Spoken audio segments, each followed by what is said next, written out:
In July of 1872, a local government official knocked on the door of a widow in a small English coal town. Her name was Mary Ann Cotton. He told her that her stepson, a 7-year-old boy named Charles, could not be sent to the workhouse. The boy would have to stay. Mary Ann Cotton looked the man in the eye and simply said, "I won't be troubled long." Within 1 week, Charles Edward Cotton was dead, and Charles was not even close to being her first.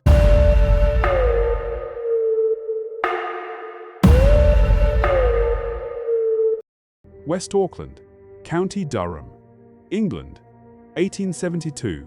Imagine the kind of town that sits under a permanent grey sky, where the air smells of coal dust and the river runs the color of rust, where children die young and nobody asks too many questions, because in Victorian England, children always die young. That is simply how things are. Now imagine living in that town, and imagine your neighbor, a woman, a widow again. She moves quietly. She keeps her house tidy. She prays at church. She has kind eyes. And everywhere she has ever lived, people die around her. Her name is Mary Ann Cotton, and when Thomas Riley, a local government official, visited her door in the summer of 1872, she had one simple problem. A stepson, 7 years old, clinging to life in a way that, frankly, was becoming inconvenient. She told Riley she wanted Charles sent away, to a workhouse, out of her hair, out of her life. Riley said no. The boy had to stay. She looked at this official, this man from the parish, and she told him, without blinking, "I won't be troubled long. He'll go like the rest of the Cotton family." Riley was disturbed enough to remember those words. 7 days later, Charles Edward Cotton was dead. The local doctor signed the death certificate. Gastric fever. Nothing unusual. Victorian children died of gastric fever all the time. But Thomas Riley could not forget what she had said. He went to the police, and what they found when they started digging would horrify all of England. To understand a monster, you must first understand the world that made them, and the world that made Mary Ann Cotton was brutal. She was born Mary Ann Robson on the 31st of October, 1832 in Low Morsley, a tiny mining village in County Durham. Halloween. Of course, her father was a colliery worker. In an age where miners died young, he did not disappoint. He fell to his death down a mine shaft when Mary Ann was only 9 years old. 9 years old, left with a grieving mother who quickly remarried a man Mary Ann despised. She left home at 16. Took up work as a nursemaid, learning from an early age how to care for the sick, how medicines worked, how symptoms presented, how death looked. She later trained as a dressmaker. She was intelligent, charming, and above all, she was ambitious. In a society where a woman's only currency was her marriage, Mary Ann Cotton would become very, very good at acquiring husbands. In 1852, aged 20, she married her first husband, William Mowbray, a colliery laborer. And here is where the pattern begins. Mary Ann and William had between 8 and 9 children over the next few years. The exact number is unknown. Records were poorly kept. But here is what we do know. Most of them died, infant after infant, child after child, taken by what doctors wrote on the certificates as gastric fever. A conveniently vague Victorian diagnosis that could describe anything from a stomach bug to arsenic poisoning. Then, in 1865, William Mowbray himself died. Intestinal problems. Paralysis, a long, agonizing decline. He had, helpfully, taken out a life insurance policy. Mary Ann collected it, and she moved on. Now, I want to stop here for a moment, because there is something vital you need to understand about Victorian England, something that made what Mary Ann Cotton was doing almost invisible. In the 1800s, arsenic was everywhere. You could buy it from your grocer without a single question. It was used in rat poison, in wallpaper dye, in cosmetics, in medicine, in fabric. The population of Victorian England was, at any given time, slowly being poisoned by their own homes without knowing it. And when someone died of arsenic poisoning, the symptoms, violent stomach cramps, vomiting, diarrhea, paralysis, were virtually identical to cholera, typhoid, and gastric fever, the very illnesses that were killing people by the thousands every single year. Mary Ann Cotton understood this. Whether by design or by instinct, she understood it completely. She dissolved white arsenic powder, tasteless, odorless, into tea, into soup, into medicine. And she waited. Her second husband, George Ward, fell terribly ill after just a year of marriage. His doctor noted the strange, prolonged nature of his decline. Still, he signed the death certificate. English cholera, 1866. Mary Ann collected the insurance, and she moved on. James Robinson was a widowed shipwright who met Mary Ann Cotton in 1867. He had his own children from a previous marriage. Mary Ann was hired as his housekeeper. Within weeks, she had moved into his bed. Shortly after, Robinson's infant son died, then one of his older children. Then a baby born to Mary Ann and Robinson. Then Mary Ann's own mother, who'd come to help. All within months, all gastric fever, all dead. And then James Robinson did something almost miraculous for a Victorian man. He survived, not because he was immune to arsenic, but because he became suspicious. When Mary Ann started pushing him to take out a life insurance policy, Robinson refused. He started watching her, and one day he found evidence that she had been running up debts in his name. James Robinson threw her out. That decision saved his life. He was almost certainly the only person close to Mary Ann Cotton who would ever be able to say that. By 1870, Mary Ann had connected with a man named Frederick Cotton. She was already secretly involved with another man, her former lover Joseph Natras. But Frederick had a good income, a house, children, and most importantly, he was insurable. She married Frederick Cotton in September of 1870.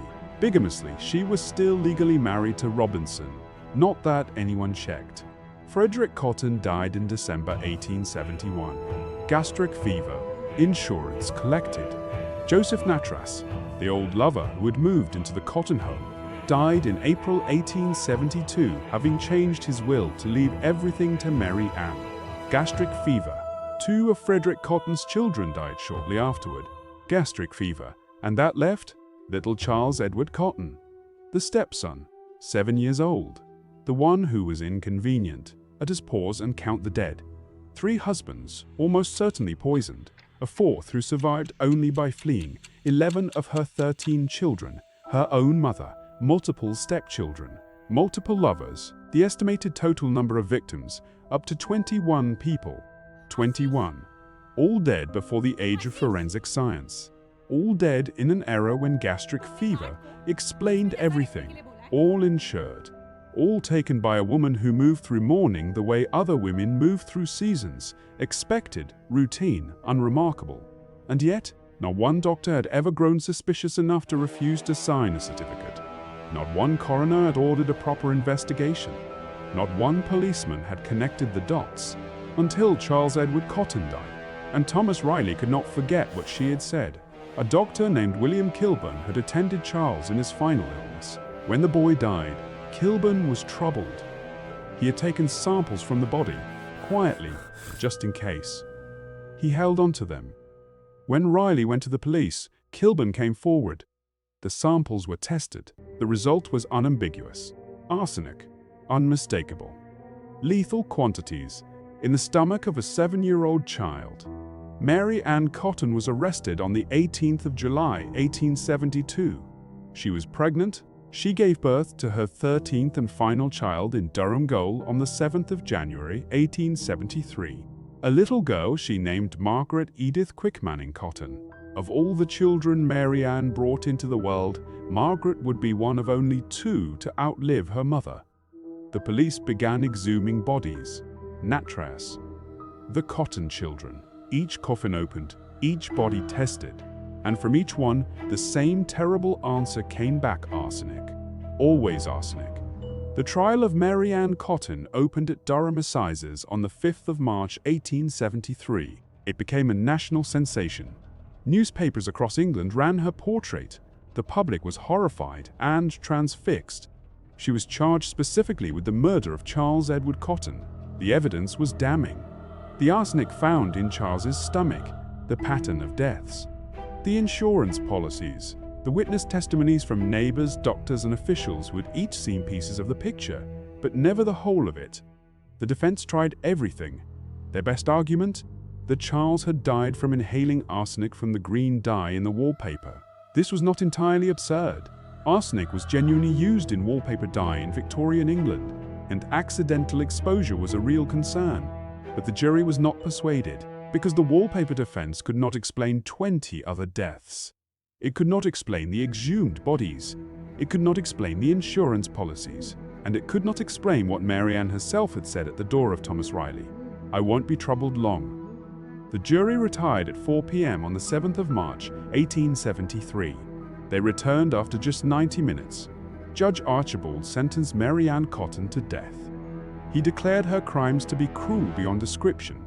Mary Ann showed no emotion. A newspaper correspondent who was present wrote that after conviction, the wretched woman exhibited strong emotion, but this gave place in a few hours to her habitual cold, reserved demeanor. She still believed the Crown would show mercy, but some petition would save her.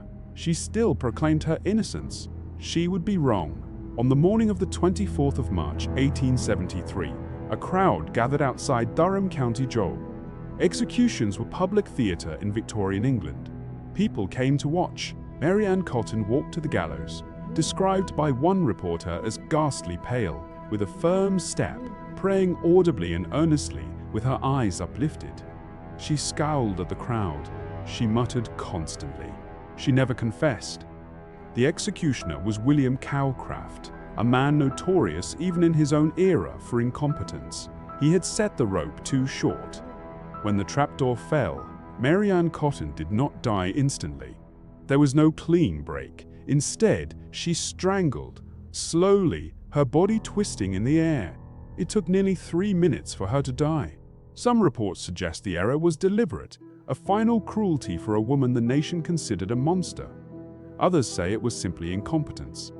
Either way, it was not a clean death, and perhaps there is something darkly fitting in that. Her body was buried within the prison walls. No grave marker, no memorial. In the years that followed, her case would change Victorian England permanently.